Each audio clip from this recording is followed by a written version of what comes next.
Well, how are we all doing? Are we having a good annual meeting? They decided that instead of sitting for another 15 minutes, that we should go get some food and sit here, and we could move my state of the conference meeting while you nibble. I hope you're enjoying your dinner, and I'm so glad to be here with all of you today. I wanted to start off tonight talking about some very recent celebrations. Just the last couple of weeks have been really big weeks in our conference. And I don't know that you all know about that. Just this last week, we installed our most recently installed pastor in our conference, Laura Lee Kent in Medford. At the same time, there was a great big party and celebration in Vancouver. Those of you may remember 2 years ago, there was a great big fire, and back in the building is such a celebration. And just a few days before that, I hobbled my way into the title company and signed paperwork for $2,074,599.40. I posted that on the Facebook page for the conference ministers. I said, you know, we get to do the coolest things in this job. It's so fun. There are also some other things going on in the congregation that I really want to celebrate. I have just the best job in the world. I get to go from church to church and hear all of your best stories. You know, Jonathan was saying his brother wanted to be a professional interviewee. I kind of get to do that. I get to go travel around and visit all your churches, and you know, we're in a conference where a lot of our churches are growing. If you are experiencing growth in your church, can you make a little bit of noise for us? Yeah. And when I tell stories from place to place, because everyone's, church. And I say, we've led with this story for all of my life, that the church is a dying institution, and I am here to say, not only is it not the United Church of Christ of the Central Pacific Conference, not a numerically dying organization, it is not a spiritually dying congregation, and it is a vital, alive, and growing organization, and I'm so pleased to be here with ministry with you. Our congregations are growing for any number of reasons, and I think the most compelling is being really clear and direct about who we are. No apologies. We don't need to try to be everything to everybody. We are a progressive church. We seek the word and the wisdom from a still-speaking God. We fight for justice. We accept you no matter who you are or where you are in your journey. You are truly welcome in our midst. And we are compelled by a story of Jesus, who is our teacher and our Savior, our inspirer, our helper, our friend, and we are filled with a spirit of hope and compassion and love and community that brings us together in the midst of the dumpster fire that might be going on around us, and brings that hope alive into our community. Some of the most beautiful stories I've been hearing from the Vancouver church have been, there was this awful fire in the church, and the next weeks people just started showing up and saying, I had no idea there was a church like this. And these beautiful new relationships, these stronger communities, and these newly inspired hands, feet, and voices working for God's justice in the world are at work. And so for that, I give thanks. I also want to celebrate, in particular, the ministry of one of our smaller congregations, Hubbard Congregational United Church of Christ, or Hubbard United Church of Christ. I'm not good with these names. The United Church of Christ congregation in Hubbard has had, is Diane in here? Where's Diane? She's been here this weekend. She maybe had to leave to go lead worship. This is just a faithful remnant congregation that has worked hard and served the community for so long and effectively and with passion and presence, and have come to a discernment that the end of their public ministry is around the corner.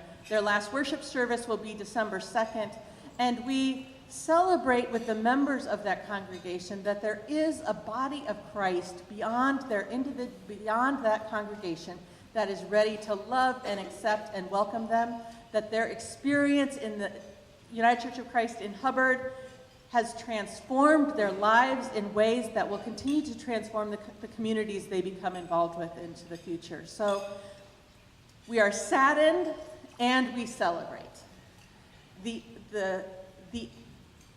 The life and ministry of the United Church of Christ in Hubbard. Can we just give them some love?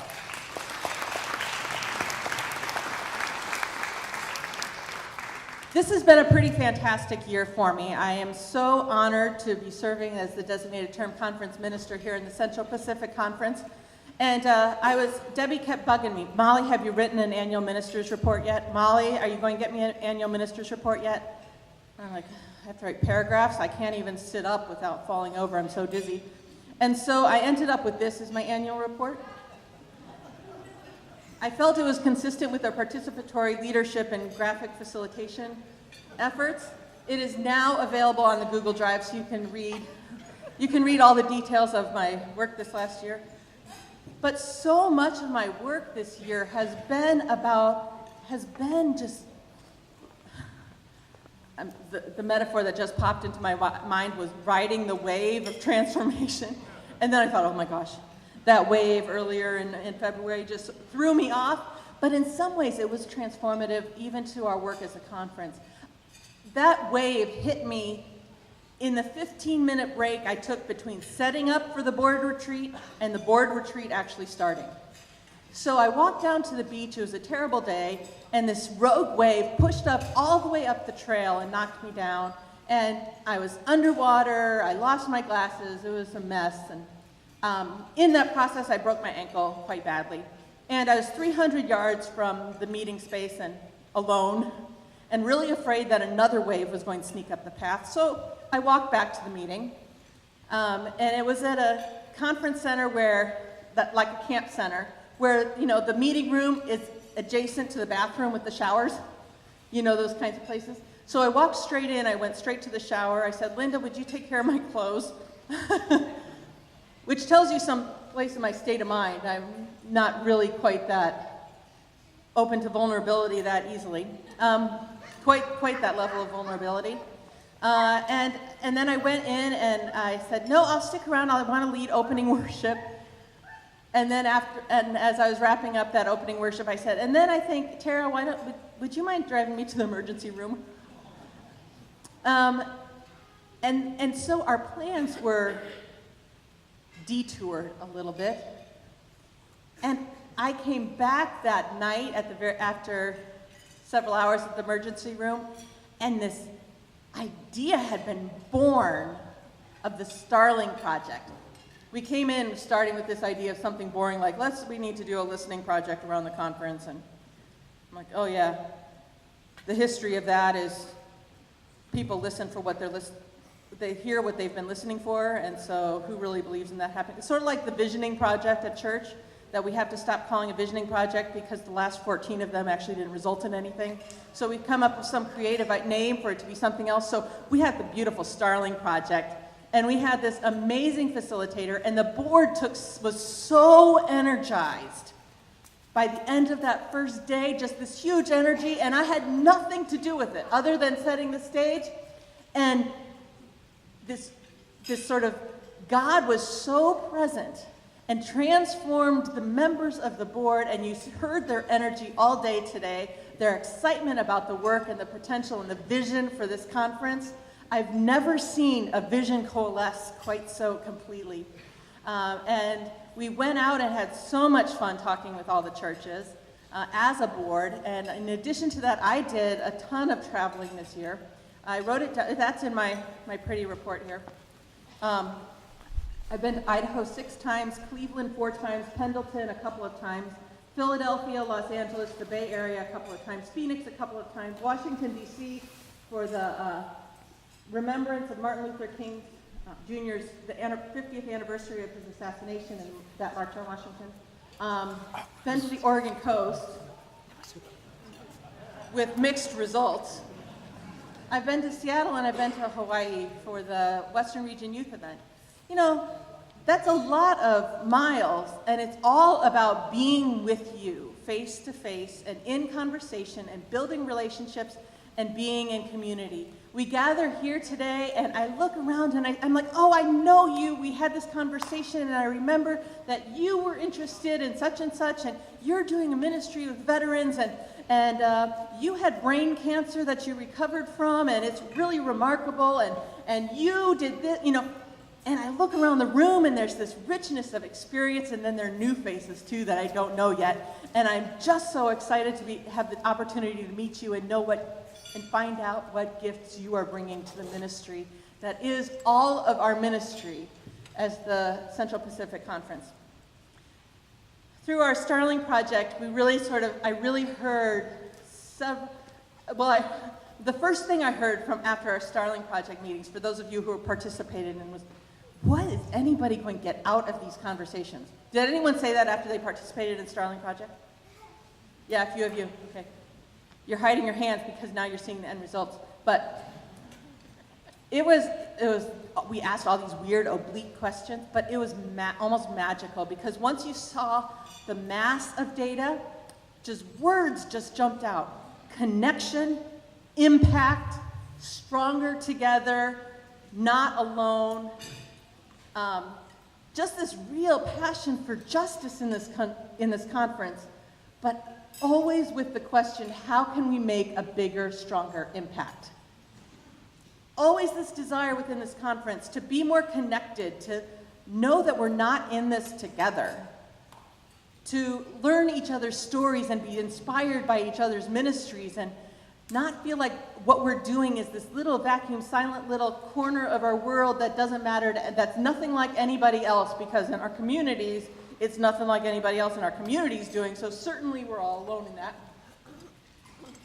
And so it was really pretty clear when we came together as the board to look at the responses of the Starling Project and to say, wow, look at this.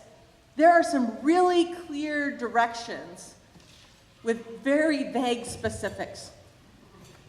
And we had done work with like that Cynefin stuff that had been introduced to us before, and we had talked about complexity and recognizing just how complex a system we are working in, and how can you address all of these things at once. And we were guided by our fantastic facilitator, Amanda Fenton, to consider that maybe, just maybe, we don't have to start off with the full, detailed solution. Maybe we could try experiments with permission giving, that if they don't work, we can try something else. And with also the permission that just because it's been tried before doesn't mean it's not worth trying again. There are all sorts of ways we can talk ourselves into inaction. And so the board claiming these 6 experiments, I hope you felt the passion that the board represented today. And I have certainly felt it and been inspired by it. And I just can't believe the transformation in this conference in just a year.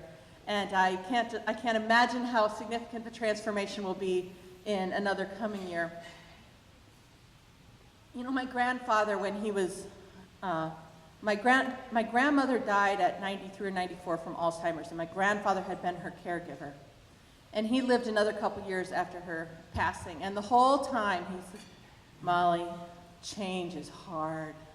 And he'd say it like that. He had congestive heart failure. His childhood sweetheart had died. You know, he still saw her as 22 years old and gorgeous. And his friends had all died, and Molly, change is hard. And so that's another sermon you'll hear me preach when I come visit. Change is hard. And yet change is real, and change is part of life, and it's part of being alive and living. And so how can we incorporate change as part of our ongoing culture and keep it at a pace that is survivable and that we can adapt as we go, so that we're not doing things so fast and sudden that the shock to our system freezes us, but there's always that steady movement that is growth and life.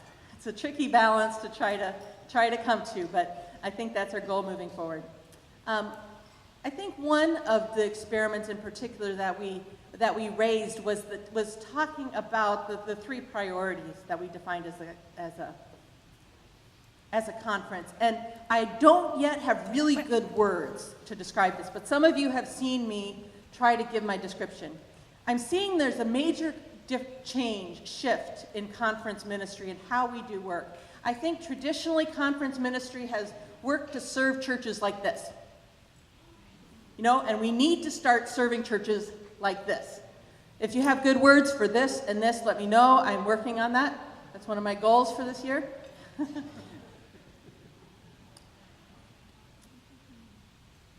And as we do that, we need to figure out how that transforms our ministry teams and how we work together as a conference. What are the roles of staff and staffing, and what are the roles of volunteers and involvement as a body of Christ? The other major metaphor of the three priorities that we listed, Jenny Ott presented in a tree metaphor, saying deep spirituality is like the roots, the connected community is like the trunk, that's the strength and strong, and the branches of the tree are the reaching out into the world. And none of them can exist without the other two being strong, right? So there can never be one without the other two. So how do we incorporate that? Another way, language that they use in the Pacific Northwest Conference is, instead of nature language, it's Bible language. Micah 6:8. What are we to do but to do justice, love kindness, and walk humbly with God? To do justice like the branches of the tree reaching out into the community, to love kindness, to build strength and community, and to walk humbly with God, deep spirituality. And so finding ways to communicate these ideas and to live into these communities, not as this is our finely tuned mission and vision statement that we can place, that we have spent hours and hours to fine tune the language of, but to start living into experiments on these concepts as a guiding principle for what it means to be alive and vital and vibrant in ministry here in the Central Pacific Conference. So our goal is to try to find where that intersection is and where that balance is on changing enough and not too fast, find the intersection and balance between the way we've always done it and how that incorporates with some of these new ideas. How does that transform the work that we do, or does it just transform how we approach the work that we do? And fundamentally, the work is the same. This has been a big year for me personally. As you know, most of you know, but prior to accepting this role, I was the senior pastor in Yankton, South Dakota. You also know I have teenage children. This year, in the last 12 months, I have moved high schoolers twice. Right? So you can imagine some of the turmoil that creates in my home. I found housing in Beaverton when we first moved here, and that became problematic for a variety of reasons. And we were able to, we have just recently moved to Silverton, which changes, and that happens to be the same week we moved out of the conference office. Never do things part way. And so there's been, and then, I've broke my ankle and had some other health issues. It took 6 months to sell the house in South Dakota, and my husband just started a new job 3 weeks ago. So there's a lot of change in my life. On top of that, and I have shared this with several of you, you met my children last year here at annual meeting, those of you who were here. They're now 14 and 17. They can't be here this week partially because Michael just started a new job, and so my preacher's wife isn't here with me. And my children, and it was homecoming, and my freshman in high school plays in the marching band, and well, you can't miss homecoming, marching band. So they send their greetings and their apologies for not being here. But several of you have asked after my boys because you met my children last year. And share with you that another part of the transition in our lives is my oldest child, who you met last year as Simon, is transitioning to Sierra and uses she, her pronouns now, and is living into her new self. And that's a big change for her and a big change for Mama to live into and to love her through. And teenagers just have struggles anyway. And when you add major significant identity questions, there's a whole new level of that. So I invite your prayers for my family and for this coming year to be a year of a little more stability and excitement of we can just be excited about the ministry. And no more moving homes, no more major life transitions, just for a little while would be nice. Looking forward to the coming year for this conference. It's an exciting time for the conference to look towards calling your settled conference minister. My call here was as a designated term, which following Walter John's retirement, I was called to do some specific tasks, including some of this listening and visioning work that we've been doing.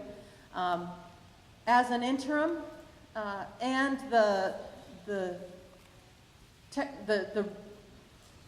language of my contract has it ending in July of this coming year. It's a 2-year contract. My contract does also include the opportunity for me to be considered for the permanent position, and we'll see how that unfolds. And so, who knows? More life transition. It's all good. But know that I am prayerful for this conference moving forward to find the best leader for this next stage of ministry. So much has changed in the life of this conference. It's such an exciting time, and there's growing clarity of vision that is a great place to be going into a search. And I know that God will be with the conference in making that call, and I'm excited to see how that unfolds. We will be continuing with the Starling experiments that you've heard, and I hope that you all will feel free to write down notes or send in an email or make a phone call to say, oh, I'm excited about that, or I think that's a terrible idea, or have you thought about whatever? We need to hear from all of you, all of your voices. We don't need to hear from all of you, but we welcome hearing from all of you because your voices are an important part of the process. We are a community together. I will continue to work on building connections. You'll see some of my goals for the coming year include more frequent communications, written communications through email, working more closely with the ministry teams as they live into some of these new experiments and some of these new conference-wide priorities. And I just think we're going to be getting into an exciting year of ministry coming forward. So I thank you all for this invitation to serve as your designated term conference minister. I give thanks for the work that we have done so far this year, and I look forward to the work we're going to be doing in the coming year. And I just give you applause for being good church.